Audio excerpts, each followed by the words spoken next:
Hello दोस्तों, नमस्कार। मैं सुशील कुमार फ्यूचर जोन मोदी नगर में आपका स्वागत करता हूं।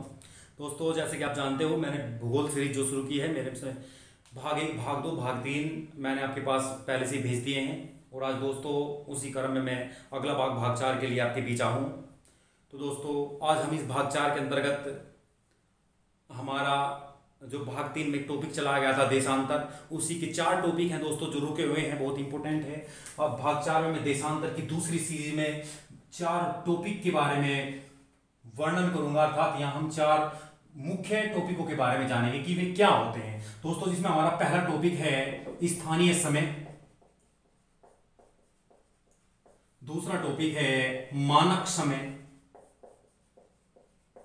तीसरा टॉपिक है विश्व काल क्षेत्र या फिर वर्ल्ड टाइम जोन, और नंबर 4 जो मोस्ट इंपोर्टेंट है दोस्तों, उसका नाम है अंतरराष्ट्रीय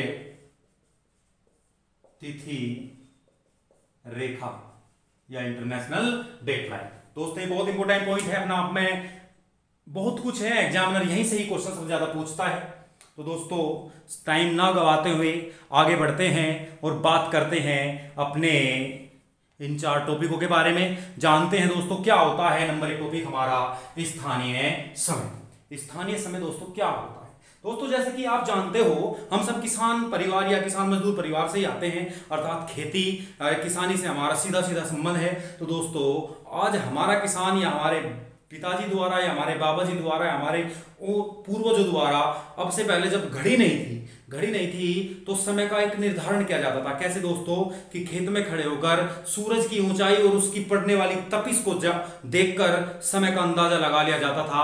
और दोस्तों, वो समय मैक्सिमम क्या होता था, आप सब जानते होंगे कि वो समय ना तो शाम के 5 होते थे, ना सुबह के 7 होते थे। वो टाइम होता था दोस्तों दोपहर का 12 बजे। उसी की बात कर रहा हूं दोस्तों। स्थानीय समय क्या होता है। बिल्कुल, समय आप भी जानते हो दोस्तों कि हम देशांतर पढ़ रहे हैं, देशांतर का सीधा संबंध किससे है, समय से। अर्थात देशांतर का सीधा संबंध समय से, अर्थात इन दोनों के बीच बहुत घनिष्ठता है, बहुत मित्रता है। जहां देशांतर होगा वहीं समय होगा, जहां समय होगा वहीं देशांतर होगा। तो दोस्तों, बात करेंगे स्थानीय समय की, बिल्कुल उसी तरह से जैसे अभी मैंने तुम्हें एक उदाहरण के माध्यम से समझाया कि पृथ्वी पर जब सूर्य सबसे ज्यादा ऊंचाई पर होता है और सीधी अपनी किरणें डालता है। पृथ्वी पर जब सूर्य सबसे ज्यादा ऊंचाई पर होता है और पृथ्वी पर सीधी अपनी किरणें डालता है, तो इस किरण के या सूर्य की प्रकाश की इस सीध में जो देशांतर स्थित होगा, उस देशांतर का टाइम क्या बताया दोस्तों, उस देशांतर का टाइम क्या होगा दोस्तों, 12 बजे होंगे। अर्थात सूर्य के प्रकाश की सीध में या सूर्य के प्रकाश के एकदम नीचे पृथ्वी पर जो देशांतर स्थित होगा, उस देशांतर का समय क्या होगा दोस्तों, 12 बजे होंगे। जब यह सूर्य आगे बढ़ेगा तो अगले देशांतर पर होगा, तो इस देशांतर का भी समय 12 बजेंगे। उसके बाद जब सूर्य इस देशांतर पर आएगा तो इस पर भी क्या बजेंगे, 12 बजेंगे। जब सूर्य यहां था तो यहां भी 12 बजे थे, जब सूर्य यहां था तो यहां भी 12 बजे थे। ठीक है दोस्तों, तो मेरे कहने का मतलब है कि जब सूर्य पृथ्वी पर सबसे ज्यादा ऊंचा होता है और अपना सीधा प्रकाश पृथ्वी पर डालता है, तो पृथ्वी पर पड़ने वाले देशांतर, पृथ्वी के उस स्थान पर पड़ने वाले देशांतर पर क्या समय होगा, 12 बजे होंगे। और जब इस देशांतर पर 12 बजे होंगे तो इस देशांतर पर पड़ने वाले किसी भी देश, किसी भी स्थान या किसी भी राज्य में क्या टाइम होगा दोस्तों, 12 ही बजेंगे। अर्थात सूर्य का प्रकाश जब पृथ्वी पर सीधा पड़ता है तो पृथ्वी पर उस स्थान पर जो देशांतर होता है, उस देशांतर पर समय क्या होगा दोस्तों, 12 बजे होंगे। बिल्कुल, आई होप आप इस पॉइंट को समझ पा रहे होंगे, आप इस पॉइंट को जान पा रहे होंगे कि इस देशांतर का 12 बजे क्या है। इस देशांतर का 12 बजे स्थानीय समय है। 12 बजे ही इस देशांतर का क्या है, स्थानीय समय है। इस दोस्तों, में इस बात को लिख के भी दे रहा हूं, लिख के भी बता रहा हूं, ताकि आप नोट कर सको कि स्थानीय समय किसे कहते हैं। स्थानीय समय किसे कहते हैं, जब सूर्य पृथ्वी के ठीक ऊपर होकर किसी स्थान पर सीधा प्रकाश डालता है तो उस स्थान पर पड़ने वाले देशांतर पर 12 बजे का समय होगा। 12 बजे का समय होगा तथा देशांतर पर स्थित सभी देशों या राज्यों या स्थानों का समय भी 12 बजे ही होगा। 12 बजे ही होगा। जबकि भिन्न भिन्न देशांतरों पर उस समय अलग अलग समय होगा। उस समय अलग अलग समय होगा। आई होप दोस्तों इस पॉइंट को आप समझ पा रहे होंगे, जान पा रहे होंगे, आप इस पॉइंट को नोट भी कर रहे होंगे। मैं बता रहा हूं जब सूर्य पृथ्वी के ठीक ऊपर होता है तो उस समय पृथ्वी पर जो अक्षांश मौजूद होता है उस अक्षांश पर कितने बजते हैं दोस्तों? 12 बजते हैं तथा उस देशांतर पर मौजूद सभी राज्यों या देशों या स्थानों पर का समय भी 12 बजे ही होगा। जबकि इस देशांतर के पूर्व या पश्चिम में जो देशांतर मौजूद है उन पर 12 बजे का समय ना होकर अलग अलग समय होगा। क्योंकि जब सूर्य यहां होगा तो यहां पर जाहिर है समय 11 बजे के आसपास होगा, यहां 10 बजे के आसपास होगा, यहां 9 बजे के आसपास होगा। जबकि पश्चिम की ओर समय क्या होगा दोस्तों? बढ़ गया होगा। किस तरह से मैं बता रहा हूं कि जब सूर्य यहां होगा, यहां 12 बजे हैं तो हो सके यहां पर 1 बज गया हो, यहां पर 2 बज गए हो, यहां पर 3 बज गए हो। ठीक है दोस्तों, आई होप तो आप इस स्थानीय समझ को समझ गए होंगे। तो कहने का तात्पर्य है अर्थात इस देशांतर पर पड़ने वाले राज्यों, देशों या स्थानों का समय 12 बजे होगा। अर्थात 12 बजे इन देशों का या इन स्थानों का या इस देशांतर का क्या होगा? स्थानीय समय होगा। तो मैं बता रहा हूं स्थानीय समय क्या होता है। स्थानीय समय क्या होता है अर्थात उस स्थान पर पड़ने वाले, उस देशांतर पर पड़ने वाले 12 बजे का समय ही स्थानीय समय होगा। तो आई होप दोस्तों स्थानीय समय या लोकल टाइम को आप समझ गए होंगे। लोकल टाइम या स्थानीय समय को आप समझ गए होंगे। स्थानीय समय बहुत ज्यादा इंपॉर्टेंट है। स्थानीय समय अपने आप में बहुत ज्यादा इंपॉर्टेंट है क्योंकि इसके बिना कुछ भी संभव नहीं है। आप जानते हो कि हमारे रेलवे, वायु परिवहन या फिर एक तरह से कारखानों का टाइम या फिर टीवी, रेडियो आदि का जो प्रसारण है या उनके कार्य करने की जो एक तरह से कार्य प्रणाली है वो किस आधार पर फिक्स की गई दोस्तों? स्थानीय समय के आधार पर ही फिक्स की गई है। मानने की बात है अगर पूरे देश का समय सुबह 6 बजे कर दिया जा, पूरे देश का समय सुबह को ऑफिस खुलने का जो पूरे देश में ऑफिस खुलने का टाइम अगर सुबह 6 बजे का कर दिया जा तो कुछ लोग तो आराम से धूप निकलने के बाद अपने ऑफिस पहुंचेंगे, कुछ लोगों को अंधेरे में ही जाना पड़ेगा। ठीक है, तो ऐसे क्या होगा दोस्तों? एक समस्या खड़ी हो जाएगी। तो पूरे देश का स्थानीय समय पूरे देश का समय नहीं होता। स्थानीय समय अलग अलग स्थानों का अलग अलग समय होता है। उसका आधार क्या होता है दोस्तों? सूर्य का उस देशांतर पर सीधी रेखा का डालना।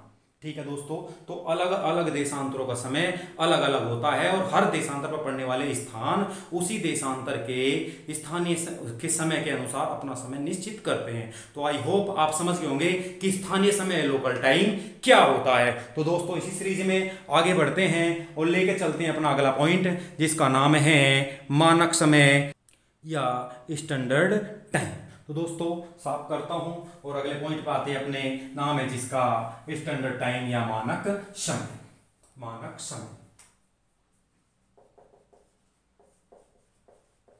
मानक समय, स्टैंडर्ड टाइम।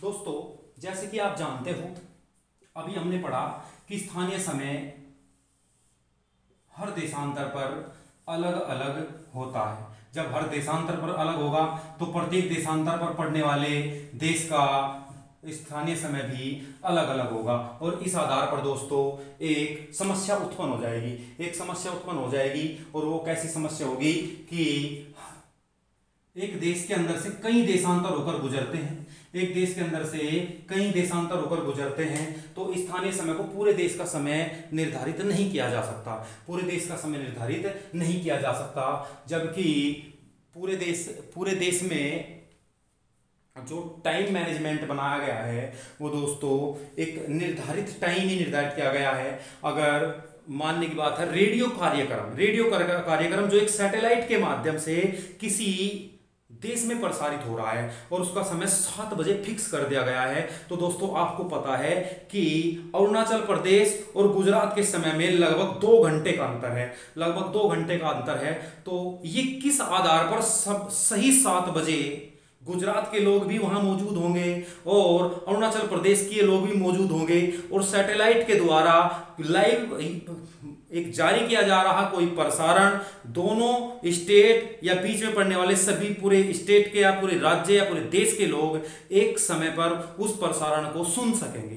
तो ये कैसे एक तरह से क्लियर हुआ दोस्तों, ये मानक समय पर निर्भर हुआ, मानक समय द्वारा। किसके द्वारा हुआ ये सब कार्य? मानक समय द्वारा। तो दोस्तों बात करेंगे मानक समय क्या है, मानक समय क्या है। तो दोस्तों मानक समय के लिए मैं एक देश को लेना चाहूंगा, और देश मुझे सबसे प्यारा अपना भारत ही लगता है, तो दोस्तों मैं भारत को ही ले लेता हूं, भारत या इंडिया को ही ले लेता हूं। तो दोस्तों हमारे इंडिया में भी बहुत देशांतर है, उत्तर से दक्षिण की ओर फैले हुए हैं।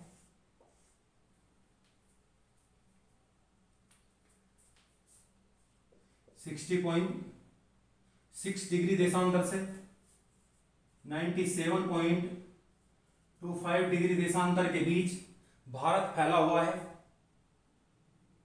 और दोस्तों इस आधार पर भारत का जो स्थानीय समय है वो क्षेत्र के अनुसार अलग अलग है, अर्थात गुजरात और आंध्र प्रदेश के समय में कितना अंतर है दोस्तों? लगभग 2 घंटे का अंतर है, लगभग 2 घंटे का अंतर है।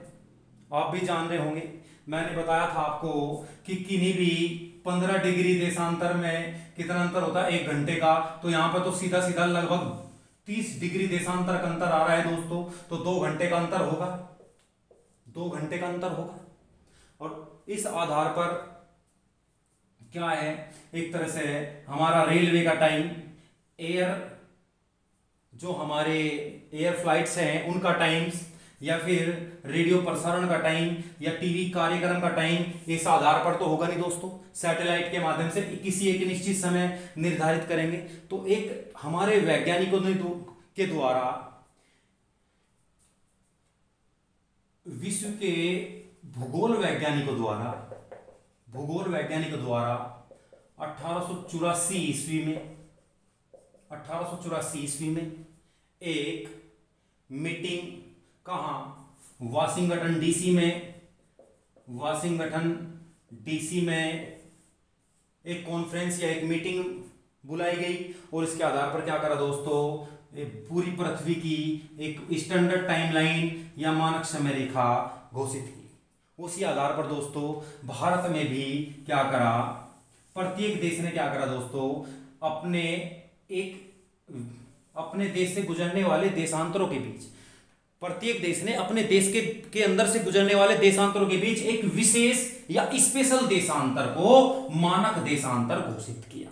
क्या करा? अपने देश के अंदर से गुजरने वाले, मानने की बात है किसी देश के अंदर से 20 देशांतर गुजर रहे हैं, किसी के अंदर से 50 देशांतर गुजर रहे हैं। जैसे रूस मान लो, बहुत सारे देशांतर है दोस्तों, 11 तो टाइम जोन है रूस के अंदर, 11 टाइम जोन है। एक आधार पर रूस में सबसे ज्यादा टाइम जो देशांतर गुजरे हुए, तो उन्होंने क्या करा दोस्तों? अपने समय को फिक्स करने के लिए क्या करा उन्होंने?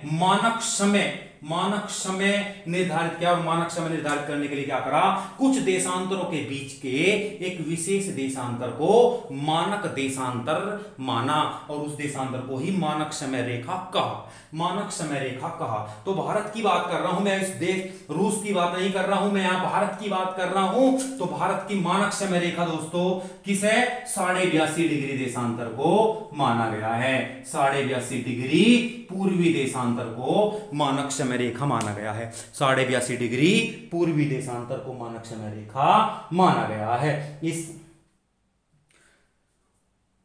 भारत की मानक समय रेखा ग्रीनविच अर्थात 0 डिग्री देशांतर से 5.5 घंटे आगे है, 5.5 घंटे आगे है। आगे होने का कारण क्या है, जो पूरब, अगर यहां पूरब की जगह पश्चिम होता तो पीछे होती दोस्तों इतनी, आपको पहले भी पता, अगर पूरब की ओर बढ़ेंगे तो ज्यादा होगा, पश्चिम की ओर बढ़ेंगे तो कम होगा, अर्थात हमारी 82.5 डिग्री पूर्वी होने के कारण हमारा जो टाइम है वो 5.5 घंटे मानक समय रेखा से आगे है, मानक समय रेखा से आगे है। तो दोस्तों ग्रीनविच जो जीएमटी या ग्रीनविच मीन टाइम रेखा है उससे कितना आगे है भारत का मानक समय रेखा या भारत का मानक रेखा, 5.5 घंटे आगे है। तो दोस्तों मैं मानक समय की बात कर रहा हूं। मानक समय क्या होता है, मानक समय क्या होता है, मानक समय किसी देश या किसी स्थान से में स्थानीय समय के अलग अलग, हर स्थान पर किसी एक देश में अलग अलग क्षेत्रों का अलग अलग स्थानीय समय होने के कारण एक समस्या उत्पन्न हो जाती है, अर्थात एक प्रकार की समस्या खड़ी हो जाती है। और उस समस्या से निजात पाने के लिए हमारे भूगोल के वैज्ञानिकों ने 1884 में वाशिंगटन डीसी में क्या करा, प्रत्येक देश के लिए, प्रत्येक स्थान के लिए एक मानक देशांतर निर्धारित किया, और उसी आधार पर भारत का देशांतर क्या है, 82.5 डिग्री देशांतर है। और ये 82.5 डिग्री देशांतर होने का कारण क्या है कि ये मानक समय जो निर्धारित किए गए हैं ये उस देश के बीच से गुजरने वाले देशांतरों के किसी एक देशांतर को मान कर किए गए हैं, जाकि वह देशांतर उस देश के बीचों बीच से होकर गुजर रहा हो या बीचों बीच के थोड़ा दाएं बाएं से होकर गुजर रहा हो। दोस्तों पॉइंट बहुत अच्छा है, बहुत ज्यादा इसके चांसेस रहते हैं कुछ एग्जामिनर द्वारा पूछे जाने के, इसलिए मैं एक बार फिर से तुम्हें बता रहा हूं, एक बार फिर से मैं तुम्हें बता रहा हूं। मैं क्या कह रहा हूं दोस्तों कि किसी भी देश, जैसे मैं भारत को ही ले लूं, किसी भी देश में अनेक देशांतर होते हैं और प्रत्येक देशांतर का अपना एक निश्चित समय होता है, एक निश्चित समय होता है जिसे स्थानीय समय कहते हैं, स्थानीय समय कहते हैं। तो एक देश में भिन्न भिन्न स्थानीय समय होने के कारण क्या होता है दोस्तों, समय निर्धारित करने में समस्या होती है, और उस समस्या से निजात पाने के लिए ही 1884 में वाशिंगटन डीसी में हुए एक सम्मेलन में क्या करा दोस्तों, इन सभी देशांतरों में से किसी एक देशांतर को जो उस देश के बीचों बीच से होकर गुजर रहा हो या आसपास से होकर, बीचों बीच के आसपास से होकर गुजर रहा हो, उसे क्या मान लिया दोस्तों, मानक देशांतर माना, मानक देशांतर माना, मानक देशांतर माना। और इस मानक के आधार, इस मानक देशांतर के समय के आधार पर ही आसपास या पूर्व पश्चिम के देशांतरों का टाइम निर्धारित किया, इनका टाइम क्या करा दोस्तों, निर्धारित किया। अर्थात वह देश अपने मानक समय के आधार पर, अपने मानक समय के आधार पर देश का समय निर्धारित करता है, देश का समय निर्धारित करता है, देश का समय निर्धारित करता है। दोस्तों मैं इस पॉइंट को लिखकर आपको बता रहा हूं ताकि आप नोट करो, आसानी से समझ सको। स्थानीय समय का प्रत्येक स्थान पर भिन्न भिन्न पाए जाने के कारण, स्थानीय समय के प्रत्येक स्थान पर भिन्न भिन्न पाए जाने के कारण देश या स्थान का एक समय निश्चित होने में समस्या आ रही थी। इसी समस्या से निजात पाने के लिए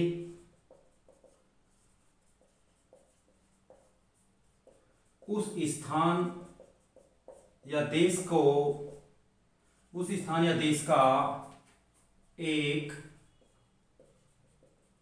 मानक समय निर्धारित किया गया। एक मानक समय निर्धारित किया गया।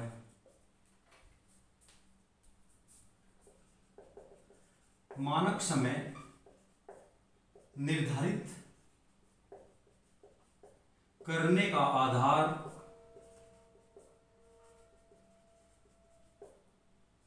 उस देश या स्थान से होकर गुजरने वाले देशांतरों के बीच स्थित किसी विशेष देशांतर को या उसके समय को मानक समय माना गया, जो उस संपूर्ण देश या स्थान का मानक समय होगा। तो दोस्तों आई होप आप समझ पा रहे होंगे। मैं लिख के भी आपके बीच ले आया हूं ताकि आपको नोट करने में कोई समस्या ना हो। मैं एक बार फिर आपसे रिपीट करके बता रहा हूं कि किसी भी देश में स्थानीय समय के प्रत्येक स्थान पर भिन्न भिन्न पाए जाने के कारण देश या स्थान का एक समय निश्चित होने में समस्या आ रही थी। इसी समस्या से निजात पाने के लिए उस स्थान या देश का एक मानक समय निर्धारित किया गया और मानक समय निर्धारित करने का आधार उस देश या स्थान से होकर गुजरने वाले देशांतरों के बीच स्थित किसी विशेष देशांतर को या उसके समय को मानक समय माना गया है, जो संपूर्ण देश का मानक समय होगा। आई होप दोस्तों कि आप मानक समय को समझ पा रहे होंगे। इसी मानक समय में दोस्तों एक छोटा सा पॉइंट और है, मैं उसे भी साथ के साथ क्लियर करना चाह रहा हूं कि किन्हीं भी दो मानक समयों के बीच किन्हीं भी दो मानक समय के बीच 15 डिग्री देशांतर या 1 घंटे का अंतराल होता है। दोस्तों बहुत बढ़िया पॉइंट है, बहुत अच्छा पॉइंट है, आप नोट करो इसे। क्या कह रहे हैं कि किन्हीं भी दो मानक समयों के बीच 15 डिग्री देशांतर या 1 घंटे का अंतराल होता है। अर्थात दोस्तों अगर हम जैसे रूस जैसा देश है, इसमें 11 मानक समय है। कितने मानक समय दोस्तों? 11 मानक समय। जैसे अमेरिका ले लो 7 मानक समय, जैसे ऑस्ट्रेलिया ले लो 3 मानक समय है, भारत ले लो 1 मानक समय है। अर्थात किन्हीं भी दो मानक समयों के बीच कितने डिग्री देशांतर का अंतर होता है दोस्तों? 15 देशांतरों का अंतर होता है। 15 देशांतर, अगर 15 देशांतर का अंतर है तो समय कितना होगा? 15 देशांतर को पार करने में कितना समय लगता है दोस्तों? 1 घंटा। तो कितना, या तो 15 देशांतर का अंतर होगा या फिर टाइम में ले तो 1 घंटे का अंतर होगा। ठीक है दोस्तों। अब बिल्कुल एक बात छोटी सी मानने वाली आपकी बात मैं मानता हूं कि यदि ऐसी कंडीशन हो कि इन 15 डिग्री देशांतरों के बीच, मानने की बात है ये धरती है, ये पृथ्वी है, एक मानक समय रेखा ये हुई 15 डिग्री पे, दूसरी 30 डिग्री पे, तीसरी 45 डिग्री पे, ये 60 पे, ये 75 पे, ये फिर 90 पे। 15-15 डिग्री पे क्या है दोस्तों? मानक समय रेखा है। अगर कोई देश इन दो मानक समय रेखाओं के बीच आ जाए, यदि कोई देश इन दो मानक समय रेखाओं के बीच आ जाए तो क्या इस देश का कोई मानक समय ही नहीं होगा? नहीं दोस्तों होगा होगा। और ऐसी समस्या अगर आ जाए जैसी भारत में आई हुई है, जैसे अगर ऐसी समस्या आ जाए जैसी भारत में आई हुई है, भारत भी एक ऐसा ही देश है जो दो मानक समय या दो मानक देशांतरों के बीच स्थित है, दो मानक देशांतरों के बीच स्थित है। तो ऐसी कंडीशन में क्या करा दोस्तों, हमारे भूगोल के विद्वानों ने कहा कि या तो सामान्यतः तो 15 डिग्री देशांतर, 15 डिग्री देशांतर का अंतर होगा या 1 घंटे का अंतर होगा। अगर ऐसी कंडीशन आ जाती है तो ऐसी स्थिति में क्या करेंगे दोस्तों, बीच का समय ले लेंगे, बीच का समय ले लेंगे, अर्थात 15 डिग्री का आधा क्या होगा, 7.5 डिग्री, 7.5 डिग्री, 7.5 डिग्री, या फिर 30 मिनट, 30 मिनट घटाया बढ़ा लेंगे, 30 मिनट घटाया बढ़ा लेंगे। तो ऐसी कंडीशन में क्या करेंगे दोस्तों, ऐसी कंडीशन में क्या हुआ, तो भारत का समय क्या था दोस्तों, 75 से 90 के बीच पड़ रहा था। तो 75 में क्या करा दोस्तों, 7.5 बढ़ाए, और 75 में 7.5 बढ़ाए तो क्या हो गया, 82.5 डिग्री बैठ गया, 82.5 डिग्री देशांतर। तो भारत का मानक समय कितना बैठा दोस्तों, 82.5 डिग्री देशांतर बैठा, 82.5 डिग्री देशांतर बैठा भारत का मानक समय। तो आई होप दोस्तों आप मानक समय रेखा को समझ पा रहे होंगे। मानक समय रेखा को लेकर के एक दो पॉइंट हमारे और हैं, उन्हें भी अब क्लियर करते हैं दोस्तों। एक बार मैं इसे साफ करूं थोड़ा सा।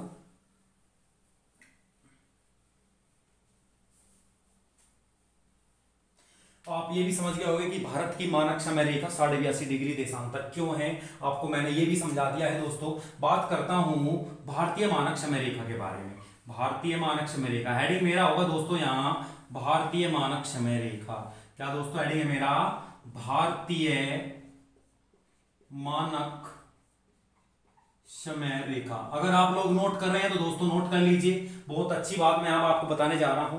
भारतीय मानक समय रेखा या इंडियन स्टैंडर्ड टाइम लाइन या इंडियन स्टैंडर्ड टाइम। दोस्तों मैंने बताया कि भारतीय मानक समय रेखा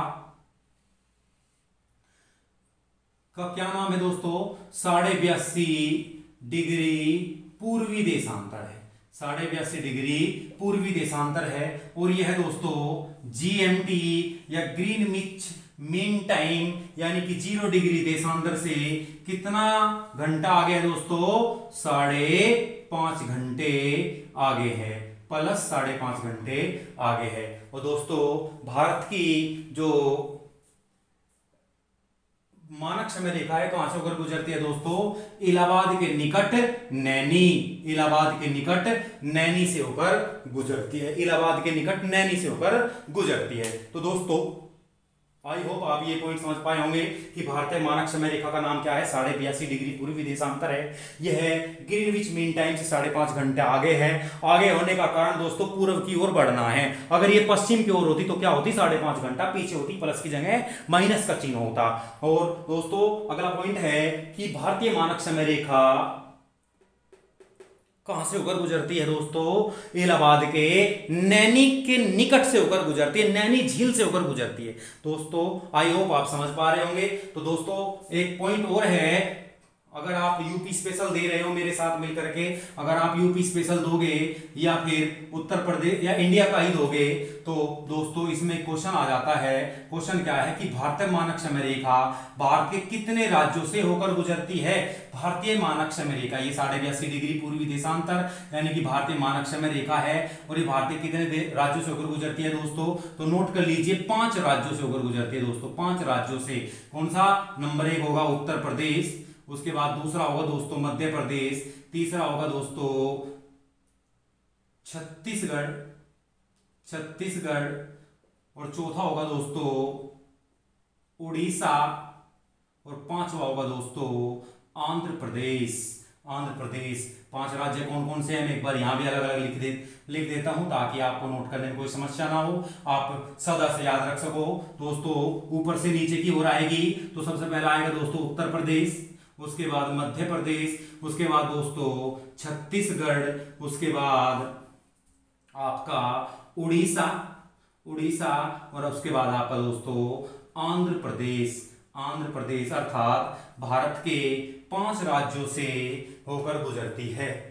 भारतीय मानक समय रेखा भारत के 5 राज्यों से होकर गुजरती है, यूपी, एमपी, छत्तीसगढ़, उड़ीसा और आंध्र प्रदेश। दोस्तों 82.5 डिग्री पूर्वी देशांतर को भारतीय मानक समय रेखा कहा गया है। यह मानक समय रेखा अंतरराष्ट्रीय अर्थात ग्रीनविच रेखा से 5.5 घंटा आगे, अर्थात जीएमटी से 5.5 घंटा आगे है दोस्तों। आई होप आप समझ पा रहे होंगे। टाइम कम है दोस्तों, आज मेरे पास में टाइम कम होने के कारण दोस्तों मेरे दो टॉपिक हैं, एक विश्व काल क्षेत्र यानी कि वर्ल्ड टाइम जोन, और अगल दूसरा पॉइंट है दोस्तों अंतर्राष्ट्रीय तिथि रेखा। अगर दोस्तों मैं उन्हें लूं तो मेरी वीडियो ज़्यादा बड़ी हो जाएगी, और ज़्यादा बड़ी वीडियो ज़्यादा बड़ा होना हमारा टेक्निकल विभाग के द्वारा मना किया गया है। कहा गया है कि वीडियो ज़्यादा से 26 से 30 मिनट के बीच ही होनी चाहिए। तो दोस्तों आज के लिए इतना ही। मेरे दो टॉपिक यानी कि टाइम जोन्स और अंतर्राष्ट्रीय तिथि रेखा वो मोस्टली इंपोर्टेंट, उसे देखने के लिए मिलिए दोस्तों हमारे भाग 5 में। आज के लिए इतना ही दोस्तों, नमस्कार।